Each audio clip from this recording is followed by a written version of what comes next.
Welcome to another episode of Athletes Connections. I'm here with Choinelius McKnight, president of the Houston Storm, nonprofit organization here in Houston, Texas. How are you doing? Doing all right. Doing all right. Thanks for having me on. Okay, no problem. How are you guys being affected right now with all the COVID shutdowns and everything that's going on in your area? Well, of course, it's not many tournaments being played. We pretty much had to do away with most of the communication with some of our guys. We've been able to partner with a great organization that we sports and do some training a few days out the week. So it's definitely been a downfall, but it's some positive to it. I've been able to jump on a lot of stuff within the red tape that goes on behind the scenes. So that's definitely a plus. So if you can say right now with the entire thing from a shutdown perspective, where are the blessings that lie in this time? Well, I'll say as far as blessings go, I've been able to just kind of center with myself, get back mentally right, get back in the right mindset of being able to run the organization. Of course, it's been real nice to be able to build some connections with different coaches and different recruiters, throughout this time period because everything is strictly social media at the moment. So we've been able to take some phone calls, take some text messages, email back and forth with some coaches that'll be able to put us in position, to help these kids, which is the ultimate goal. Okay, so I always start off with asking a little personal questions so we can get to know our audience with our show a little better. Right now, I'm going to ask you a few questions. You have a few seconds to respond on your favorite sports movie. Any given Sunday. Your favorite basketball movie. Blue Chips. Your favorite fictional sports character.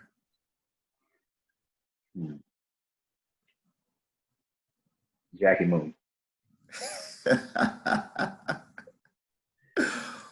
Jackie Moon. Why Jackie Moon? The only reason I said Jackie Moon is because, if anybody who's seen semi-pro, he's pretty much in the thick of it all while also being a front office guy. He's a general manager, he's a player, he's a coach, he's a marketing guy, he's the advertisement guy. If I felt like if I ran, a small basketball team somewhere, that would probably be the role I would pick up. Favorite sports documentary? The 30 for 30 on Benji. Ooh, that was a good one. That was a good one. I kind of felt like I was there in the moment with that as well, watching that one. Forgot about that one.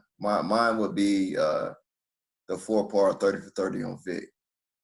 I just felt as a young man growing up, we kind of grew during that time period and we were right there. And just watching that 30 for 30 brought back so many memories during that time period of how we felt and how wrong we felt, things were at that time. And watching that 30 for 30 was a good reminder of how far he came. So you have your program, and it started with football only. How did last season go for you guys? Well, last season, I'm definitely a walking testament of in the first year of operations, you will take some losses. It's a lot of investing from within yourself, whether that be time, effort, financial. But through the midst of it all, it ended up being a good year. We qualified for nationals. We qualified for the state tournament as well. We just happened to get to a point where we didn't really have much parent support. So that kind of was our downfall. But all in all, it was a good season. We were able to get 5 of the 6 seniors we had last year are going to school on a scholarship. So that's what it's all about. Yeah, so I guess from that standpoint, you consider it a success. Being that I've started programs as well, you said one thing that was critical: parent support. Knowing that you had that lack of parent support, what adjustments did you have going into this year to change that aspect of your program? Well, as far as this year goes, I was able to sit down with my god brother who runs it with me. We just kind of made it a point to make sure we set up parent meetings throughout the year. We're able to communicate with the parents, make sure we have that open line of communication for parents to contact us, for us to get information out. Because what we fail to realize is we're still dealing with kids. As much as we talk to them like they're men, they're still kids, so they forget things. They forget to relate messages to parents. So this year, I feel like the thing I wanted to do is um, take more of a approach to reaching out to parents myself, make sure we get that information out there. It's more. It's more to it than just handing them a packet and letting them know what payments are due. Definitely. I've noticed that there are a lot of travel organizations or just different organizations. You can find one almost on every corner. What would you say is the biggest problem with the sports scene here in Houston as far as oversaturation of teams? Um, well, I know off rip, I can give you two things. It's not really a lot of loyalty as far as coaching goes. And what I mean by that is you could have 12 kids that you know are going to give you their blood, sweat, tears for some organization, but opposed to certain coaches using those 12 that are going to give them everything they have, they choose to go and poach a kid that might be number one, number two, number three in the country in his grad class. Go do everything they need to do to get that kid to come over, and now they're neglecting the kids they have. Maybe on top of that, I'll have to say I don't think a lot of the coaches who are doing it for the genuine care of the kids. I feel like it's a hidden agenda with a lot of different coaches I've been able to talk to, deal with. So I know for you, your passion is basketball. You were starting to go into the basketball sector and get that rolling this year, and COVID hit and kind of put a bump in the road. Is that still something that you're ready to go full circle with next fall? Oh, most definitely. For me, Storm Athletics was an idea me and my guy really just happened to have it 3 a.m. one morning, 2, 3 years ago. And we just consistently talked about it multiple times. And, going into it, I've always known that basketball was going to be something I was going to be able to do myself and kind of set myself apart, from the football side. And definitely this COVID time is definitely giving me the opportunity to make sure I'm ready, make sure I'm prepared, make sure I have everything correct as far as the red tape goes, as far as paperwork, as far as making sure I have insurance and all that good stuff. Right on. So have you now for yourself invested in you as far as just podcasts or seminars or workshops? What have you done during this time to improve Coach Mac? Well, as of late, there was a brief period in time where I would get up every morning and I would just watch a different breakdown of different college offenses. But lately, I've been blessed to be able to attend some seminars on Zoom with Coach Rex Walters, Okay. and those have been extremely informative. I've got to a point where if he were to do one every day, I think I would be tuned in every day of the week. Okay. Are you familiar with this podcast, Real Talk? I've actually had a chance to sit down and listen to a couple of episodes, but definitely something I see myself diving into a little more.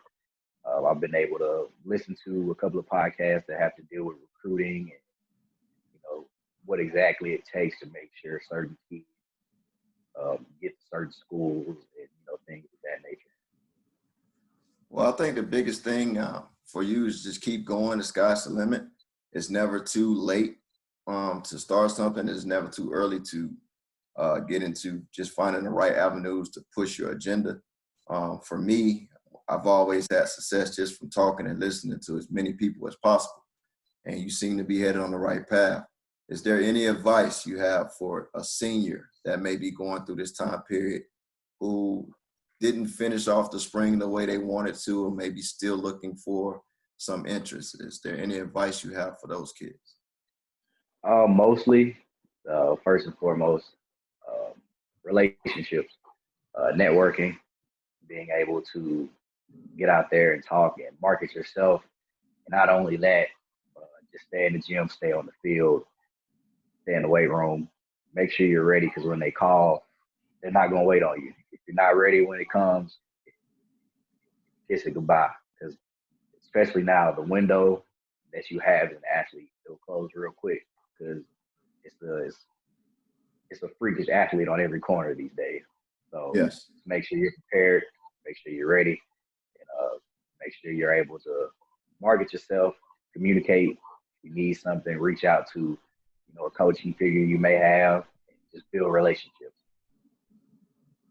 What would be your advice for any rising juniors or sophomores at this time that are just looking for the right opportunity?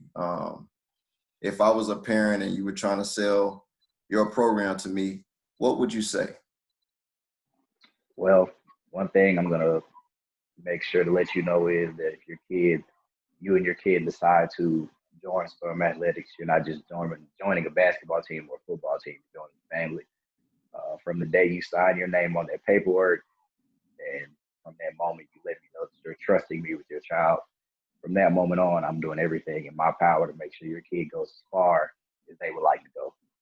Whether that be uh, getting a scholarship, whether that be just making sure they make a roster in college, whether that be making sure they get in the right circles for them to take this thing as far as they possibly can. You're joining the family. You're joining the family. You're joining the family that cares. You're joining the family that put everything we have on the table for you. Well, I like your pitch, and I think as a father of some sons, it's very appealing, and I may end up sending my son your way. How would you feel about that? I'd be ecstatic about it. I've been able to I've been able to sit back and watch you do your coaching thing for a season. It was definitely a ride to see how you took the program at Decaney and turn that thing around and make it an imprint of you. I was telling my god brother the other day, he's the reason I'm actually able to have the connection I have with you. That I pretty much, not even knowing, I watched the program that you pretty much took and made what it was growing up. You know, so for me, coming out of high school at 14, AAU, that's right when it made that skyrocket to where it was super important to be on an AAU team. So to be able to know that you took one of the most prolific AAU teams anybody knows about in Florida, being able to know that, get some of your knowledge from you, it's been a big thing. Yeah, just being around it, and even with that, when it came to being a part of that organization, I was just like you, just getting in from the ground up, learning, but being around it every day and watching the talent in the gym and watching how it was done, just being around my one of my closest friends and seeing him GM and do the same thing you're doing, and then coming behind it and start my own program. Yeah, for me, it was all a learning experience, but you never know what you're capable of until you try it. And at the end of, I'm a person that will try something until it fails, and even if it fails, I change the name and try it again. But you have to be able to have tough skin in the business. You have to be able to understand that, hey, success comes after failure sometimes, and shoot, if you fail, try again. So I can tell you, brother, as you're in this journey, it's your first take at it, your first go. But hey, be Jackie Moon. Go ahead and try it, man. If you can get it going, get it going. And at the end of the day, you'll sit back and see.